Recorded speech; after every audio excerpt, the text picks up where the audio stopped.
ಇನ್ನು ಧರ್ಮಸ್ಥಳದ ವಿಚಾರಕ್ಕೆ ಸಂಬಂಧಪಟ್ಟಂಗೆ ಮಾತಾಡಲೇಬೇಕು. 13ನೇ ಪಾಯಿಂಟ್ನಲ್ಲಿ ಇವತ್ತೇನಾದರೂ ಶೋಧನೆ ಆಗುತ್ತಾ?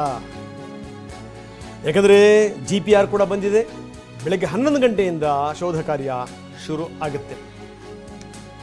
ಡ್ರೋನ್ ಮೌಂಟೆಡ್ ರಡಾರ್, ಇದು ಭೂಮಿಯ ಕೆಳಗಡೆಗೆ ಹೂತಿರುವಂಥದ್ದು ಏನೇನು ಇದೆಯಲ್ಲ ಅದೆಲ್ಲದನ್ನು ಕೂಡ ಈ ಎಕ್ಸ್ರೇ ರೀತಿಯಲ್ಲಿ ತೋರಿಸುತ್ತೆ.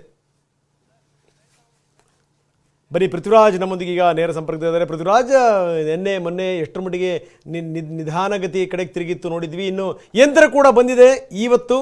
ಹಾಗಾದರೆ ಶೋಧ ಶುರುವಾಗುತ್ತಾ? ಎಲ್ಲೆಲ್ಲಾಗುತ್ತೆ?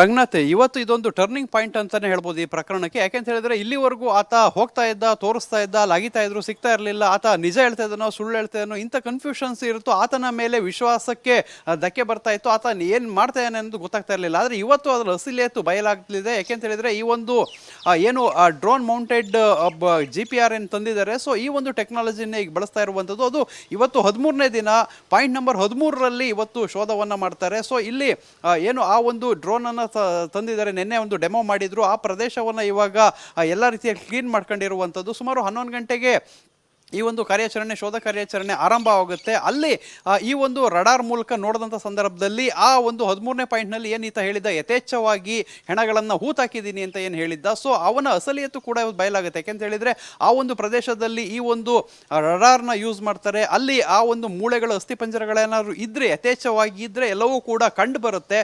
ಸೊ ಇವತ್ತು ಅಲ್ಲಿ ಆ ಒಂದು 13ನೇ ಪಾಯಿಂಟ್ನಲ್ಲಿ ಏನೇನು ಕಂಡು ಬರುತ್ತೆ, ಆ ಒಂದು GPRನ ಯಂತ್ರ ತರುವಂಥದ್ದು ಇದೇ ದೂರುದಾರನ ವಕೀಲರ ಬೇಡಿಕೆ ಕೂಡ ಆಗಿತ್ತು. ಅವರೇ ಡಿಮ್ಯಾಂಡ್ ಇಟ್ಟು ತರಿಸಿರುವಂಥದ್ದು. ಸದ್ಯಕ್ಕೆ ಆ ಒಂದು ಪ್ರದೇಶದಲ್ಲಿ ಇವತ್ತು ಆ ರಡಾರ್ನಲ್ಲಿ ಏನೇನು ಕಾಣಿಸ್ಕೊಳ್ಳುತ್ತೆ, ಸೊ ಕಾಣಿಸ್ಕೊಂಡಂಥ ಸಂದರ್ಭದಲ್ಲಿ, ಡಿಗ್ ಮಾಡಿದಂಥ ಸಂದರ್ಭದಲ್ಲಿ ಅಸ್ಥಿಪಂಜರಗಳು ಸಿಕ್ಕಿದ್ರು ಎಷ್ಟು ಸಿಗುತ್ತೆ, ಸೊ ಇಂಥದ್ದೆಲ್ಲ ಇವತ್ತು ಒಂದು ತಾರ್ಕಿಕ ಅಂತ್ಯಕ್ಕೂ ಕೂಡ ಬರುವಂತಹ ಸಾಧ್ಯತೆ ಇದೆ ರಂಗನಾಥ್.